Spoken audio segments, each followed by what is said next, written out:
اعوذ باللہ من الشیطان الرجیم، بسم اللہ الرحمن الرحیم۔ پروگرام گفتگو میں آپ کا میزبان سید یاسر عباس۔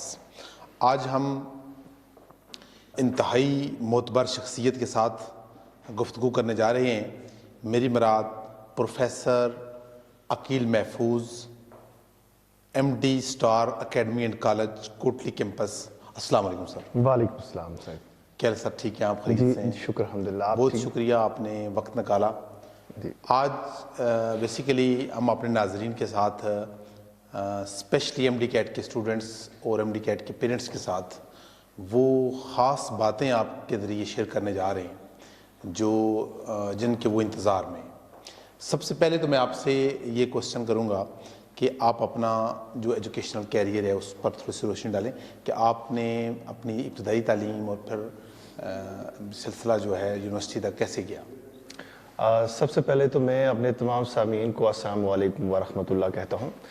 پھر شاہ صاحب آپ کو بہت بہت مبارک بھی پیش کرتا ہوں کہ آپ نے ماشاءاللہ سے ایک بڑا انقلابی قدم اٹھایا اور انشاءاللہ بہت سارے سامعین کو اس سے بے پناہ فائدہ بھی پہنچے گا۔ چونکہ آپ نے یہ سوال کیا جی ابتدائی تعلیم کے متعلق بیان کریں تو سب سے پہلے جو بالکل ویری پرائمری سٹیج کی جو تعلیم ہے جس میں ہم کہہ لیں، چونکہ اس دور میں قاعدہ پہلی اور دوسری جماعت تک میں نے جو تعلیم ہے وہ اپنے گاؤں میں جو میرا سکول ہے اسی سے حاصل کی، اور پھر اس کے بعد دوسری جماعت سے لے کر 7 تک، یعنی 7 کو پاس کر کے 8 تک میں نے یہ کھریٹا کا ایک بہت نامور سکول ہے، park land public school and college, آج کل کالج بھی ہے وہ، پروفیسر زاہد صاحب اس کے مینیجنگ ڈائریکٹر ہیں۔ اس کے بعد چونکہ میرے والد محترم آرمی سے بلونگ کرتے تھے، وہ اس وقت ان کی یونٹ منگلہ میں تھی اور وہ آرمی میں جو ہے کوارٹرز انہوں نے لیے اور وہاں میں ان کے ساتھ چلا گیا اور پوری فیملی بھی گئی، اور وہاں پہ میں نے جو 8th کلاس ہے وہاں سے پاس کی۔ ٹھیک ہو گیا۔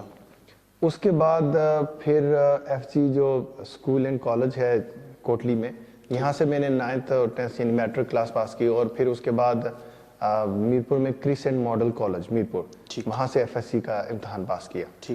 اور پھر میں نے چونکہ میرے ایف ایس سی میں نمبرات ماشاءاللہ سے کافی اچھے تھے اس دور کے لحاظ سے، اور میرے پیرنٹس کو یہ امید تھی کہ میں ڈاکٹر بن سکتا ہوں، اور میرا بھی کافی حد تک شوق تھا کہ میں ڈاکٹر ہی بنوں، کیونکہ میرے گرد و نواح جس دھرتی سے میں تعلق رکھتا ہوں وہ دھرتی بہت ہی زیادہ زرخیز ہے۔ بہت سے ناظرین اس بات کو جانتے ہوں گے، ہمارا چھوٹا سا گاؤں ہے چیڑی، اور اس میں 20 سے 25 لوگ تقریباً ڈاکٹر ہیں، ہو سکتا ہے اس سے زیادہ ہوں، شاید میں کم کہہ رہا ہوں۔ تو وہ ظاہر اتنے انسپائرنگ پیپلز آلریڈی موجود ہوں تو موٹیویشن آپ کو تو ضرور ملتی ہے۔ بھرپور کوشش کی میں نے، لیکن بس اللہ تعالیٰ کو جیسے منظور ہو۔ پھر میں نے اپنے جو بیچلر سٹڈی ہے وہ پھر اپنی جو آبائی شہر ہے وہاں سے ہی جو ہے کالج ہے ہولی پبلک کالج سے ہی کی، اور پوری تحصیل بار میں پہلی پوزیشن آئی، اور چونکہ آزاد کشمیر پورے میں سے قائد اعظم یونیورسٹی میں ایک ہی اسٹوڈنٹ کی سلیکشن ہوتی ہے کسی ہر ایک ڈپارٹمنٹ میں، اور لکیلی کیمسٹری میرا فیورٹ سبجیکٹ تھا، اور کیمسٹری میں ہی میری سلیکشن ہوئی۔ 2015 سے لے کر 2019 تک میرے جو ماسٹر ہو گیا اور ایم فل جو ہے وہ ایجوکیشن میں نے قائد اعظم یونیورسٹی اسلام آباد سے حاصل کی۔ یہ اوورآل میرا ایجوکیشن کیریئر رہا، اور پھر اس کے بعد آگے پھر ایم فل میں آپ نے جو ریسرچ ورک کی ہے اس کا ٹاپک کیا تھا؟ ایم فل میں ایک ٹیکنالوجی ہے جس ٹیکنالوجی کو نام دیا جاتا ہے نینو ٹیکنالوجی۔ یہ جو لاسٹ 20th سینچری میں اس کا کنسیپٹ بڑا بہت زیادہ بھرپور طریقے سے منظر عام پہ آیا۔ اب آپ میں سے ہر بندہ ہر روز اس ٹیکنالوجی کو یوز کرتا ہے، مگر ہم اس سے باخبر نہیں ہیں۔ وہ کیسے کہ 2000 میں سب سے پہلے ایک سائنٹسٹ نے سنگل کاربن لیئر، ویسے اگر ہم کاربن، جو لوگ کیمسٹری سے یا اس فیلڈ سے بلونگ کرتے ہیں وہ اس بات کو سمجھتے ہیں کہ جو کاربن جو ہوتا ہے اس کو ہم کنڈکٹر، وہ کنڈکٹر نہیں ہوتا، وہ نان میٹلز ہوتا ہے، لیکن اس نے سنگل کاربن شیٹ بنائی، مطلب ایک کاربن ایٹم کی ایک لیئر بنائی، اور یہ ایک بہت مشکل کام تھا، اور وہ ایک ایسی شیٹ تھی کہ جو کنڈکٹر تھی۔ وہ جو کنسیپٹ ہے اسی کنسیپٹ کی بیس کے اوپر آج کل جو آپ ٹچ موبائل فون یوز کرتے ہیں نا، اس میں وہی ٹیکنالوجی کا یوز ہے۔ آپ دیکھیں کہ 2000 کے بعد فارن کنٹریز میں یہ ٹیکنالوجی انٹروڈیوس ہوئی، ٹچ فون ہے، اور ہمارے بعد تھوڑا